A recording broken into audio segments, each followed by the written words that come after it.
আসসালামু আলাইকুম everyone, welcome back to my another new blog. আশা করছি সবাই ভালো আছেন আল্লাহর অশেষ রহমতে। আলহামদুলিল্লাহ, আমরাও সবাই ভালো আছি।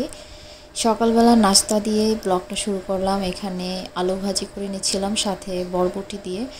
আর আমি পরোটার জন্য ডো তৈরি করে রেখেছি। আর ফ্রিজে এই খাবারগুলো ছিল, এগুলোও নামিয়ে রাখলাম, কারণ এখন তো একটু ঠান্ডা পড়তেছে। ডিরেক্ট ফ্রিজ থেকে বের করে খেলে ঠান্ডা লেগে যায়। এখানে ছিল গতকালকের কেক, মিষ্টি, তারপর পায়েস। আর এখন আমি পরোটাগুলো বানিয়ে নিচ্ছি। তো এই যে পরোটাগুলো একসাথে সবগুলা বেলে তারপর আমি নাস্তা রেডি করে নিব। এখানে আমার শাশুড়ি মা বাসার ভেতরে একটু হাঁটতেছে, সকালবেলা ছাদে গিয়ে হাঁটে। এখন পরোটাগুলো ভেজে নিচ্ছি। আর এখানে ভাজি হয়ে গেছে। আলু ভাজিটা আমার কাছে একটু লাল লাল টাইপের হলে ভাল লাগে, মানে একটু পোড়া পোড়া হালকা। সাথে একটু বরবটিও দিয়েছি।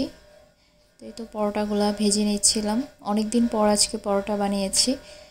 বেশিরভাগ টাইম দেখা যায় ফ্রোজেন পরোটাই খাওয়া হয়, হাতের বানানো পরোটা এখন তেমন একটা করা হয় না।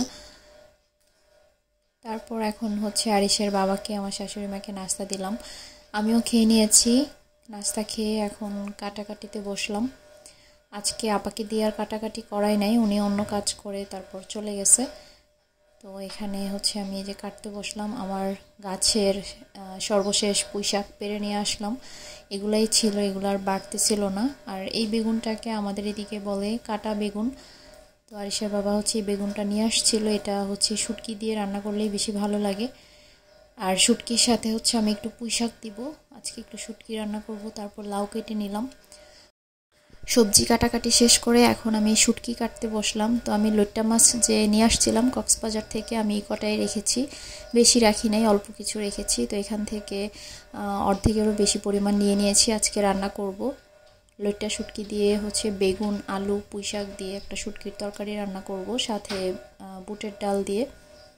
প্রথমে শুটকিটাকে শুকনো প্যানের মধ্যে একটু করে আমি টেলে নিচ্ছি। আর এখানে বুটের ডাল সেদ্ধতে বসিয়েছি।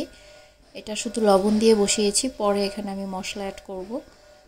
শুটকিটা একটু টেলে নেওয়ার পর এখন এখানে আমি পানি দিয়ে দিলাম। শুটকিটাকে কিছুক্ষণ আমি ফুটিয়ে নিব, মানে ভিজিয়ে রাখলেও হয়, তারপর একটু ফুটিয়ে নিচ্ছি। সেদিন আমার আম্মু বলতেছিল যে শুটকি তো আমরা নর্মালি গরম পানিতে ভিজিয়ে ওয়াশ করি। তো আম্মু বলল যে একটু ফুটিয়ে নিলে শুটকি থেকে নাকি প্রচুর পরিমাণে জীবাণু ময়লা বের হয়।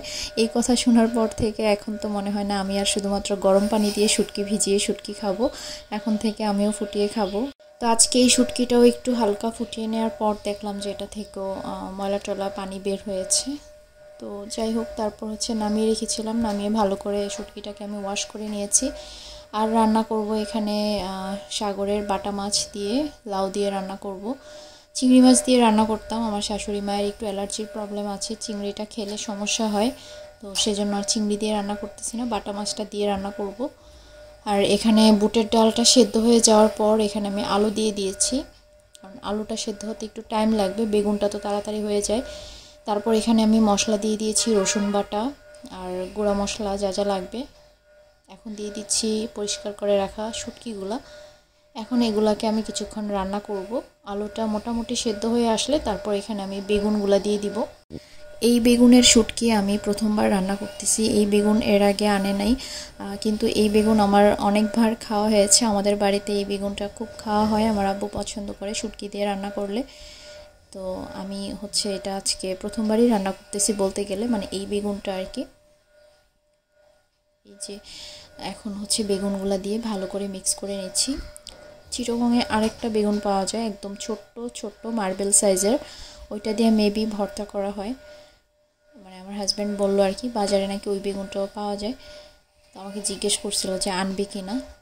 এই যে বেগুনটা মোটামুটি সেদ্ধ হয়ে যাওয়ার পর এখন আমি দিয়ে দিচ্ছি পুঁই শাক। পুঁই শাকের একদম আগাগুলাই ছিল একটুখানি, এটা একদম মিশে যাবে। আর শুটকি তরকারির মধ্যে এরকম একটু শাক, পুঁই শাক পড়লে আমার কাছে ভাল লাগে, একটু বেশি মাখা মাখা হয়। শুটকির তরকারিটা যত মাখা মাখা হয় আমার কাছে খেতে বেশি ভাল লাগে, যার কারণে বুটের ডাল দিয়ে রান্না করি। আর আমার আম্মু এই বেগুন দিয়ে শুটকি রান্না করে ভাজা সিমের বিচি দিয়ে, ওইটাও অনেক মজা হয়। পুঁই শাকটা দিয়ে এখন ঢেকে রাখবো, এটা নিমেষেই এখন চুপসে এতটুকু হয়ে যাবে। এই যে দেখেন পুঁই শাক কতগুলা ছিল, একদম চুপসে গিয়ে এতটুকু হয়ে গেছে। তো তো তারপর হচ্ছে এটাকে এখন আমি রান্না করতে থাকবো কিছুক্ষণ। এটার ঝোলটা আরও কমবে, একদম মাখা মাখা যখন হয়ে যাবে তখন হচ্ছে কাঁচামরিচ ধনেপাতা দিয়ে আমি নামিয়ে নিব। রান্না করতে করতে খিদা লেগে গেল, এখন একটু পায়েস খেয়ে নিচ্ছি। আর এই যে দেখেন, ফ্রিজ থেকে নামানোর পরেও আমার পায়েসটা একদমই কিন্তু শক্ত হয়ে যায় নাই, জমে মানে একটু জমে বেশি থিক হয়ে যায় না, ওইটা আমার ভালো লাগে না। এটা একদম মানে টেস্ট ক্ষীর টাইপের লাগতেছিল, খুব বেশি মজা হয়েছিল পায়েসটা। তো খেতে খেতে হচ্ছে এখন রান্নাটা শেষ করব। ওইদিকে আমি লাউ কষিয়ে নিয়েছি। লাউ এখন আমি অল্প মশলা দিয়ে রান্না করি। প্রথম প্রথম দেখা যেত যে একটু বেশি মশলা দিয়ে ফেলতাম। লাউয়ের মধ্যে আসলে আমি দেখেছি যে মশলা কম পড়লেই ভাল লাগে, লাউয়ের যে অরিজিনাল টেস্টটা ওইটা থাকে। আর এদিকে আমার শুটকি তরকারি হয়ে গিয়েছে, আমি কাঁচামরিচ দিয়ে দিলাম, এখন ধনেপাতা দিয়ে তারপর নামিয়ে নিব। আর এই যে লাউটা কষিয়ে নিচ্ছিলাম, কষানোর মধ্যেই লাউ সুন্দর সেদ্ধ হয়ে গিয়েছে, একদম কচি ছিল লাউটা। তারপর হচ্ছে এখানে আমি পানি দিয়ে বাটা মাছগুলো দিয়ে দিব। এই বাটা মাছগুলোর টেস্ট ভালো ছিল, এগুলাতে মানে কাটা কম। আজকের এই শুটকির তরকারি রান্না করতে করতে আমার আম্মুর কথা মনে হচ্ছিল। আমার আম্মু হচ্ছে এইরকম করে শুটকি রান্না করে, মানে আমার আম্মু কত মজা করে শুটকি রান্না করতো, তারপর খেতাম। এখন হচ্ছে সেই শুটকি আমিও রান্না করি, তো আম্মুর কথা হচ্ছে মনে পড়তেছিল আর কি। তো অনেকে আমাকে হচ্ছে এখন কমেন্ট করেন যে আপু বাবার বাড়িতে কবে যাবেন। সেদিন একজন কমেন্ট করেছিল, আপু আপনি আপনার বাবার বাড়ির কারোর কথা বলেন না কেন। আসলে বাবার বাড়ির কথা বললেও আপনাদের কাছে হচ্ছে আমি সেটারও কমেন্ট পাই যে এত কেন বাবার বাড়ির কথা বলি, সেটারও বকা খাই, আবার না বললেও অনেকে জিজ্ঞেস করে। যাই হোক, আমার বাবার বাড়ির সবাই আলহামদুলিল্লাহ ভালো আছে। আসলে দৈনন্দিন লাইফস্টাইল নিয়ে ব্লগ করি, তো মানে ভিডিওতে যা যা থাকে ওইগুলো নিয়ে কথা বলতে বলতেই আমার ব্লগ শেষ হয়ে যায়, এক্সট্রা কথা আর বেশি বলা হয় না। আলহামদুলিল্লাহ সবাই ভালো আছে। আর বাবার বাড়িতে কবে যাব, ইনশাল্লাহ যাওয়ার ইচ্ছে আছে রিসেন্টলি, দেখি। আর আমাদের বাড়ির কাজও ধরবে, তো দেখি মানে কখন যেতে পারি।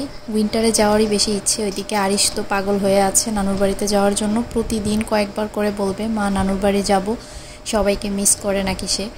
ওইদিকে আমার আব্বু আম্মু ভাই বোনও বারবার করে বলতেছে যেন এসে বেড়াই যাই, যাবো ইনশাল্লাহ। তো এইদিকে হচ্ছে আরিশের বাবা সন্ধ্যায় একটু সবজির বাজার নিয়ে আসছিল, শীতের সবজি। তো এই তো এখন হচ্ছে বাজারগুলো গুছাবো। আর তারপর এখন রাতের বেলা আমি বসে বসে আমার তেজপাতাগুলো সুন্দরভাবে কেটে রাখতেছি। আমি তেজপাতা কেচি দিয়ে সাইজ করে কেটে তারপর বক্সে রাখি, তরকারিতে দেওয়ার সময় সুবিধা হয়। তো আজকের ব্লগটা এই পর্যন্তই। সবাই ভালো থাকবেন, সুস্থ থাকবেন, কথা হবে নেক্সট ব্লগে। তো সে পর্যন্ত সবাই ভালো থাকেন। তো ঠিক আছে, আল্লাহ হাফিজ।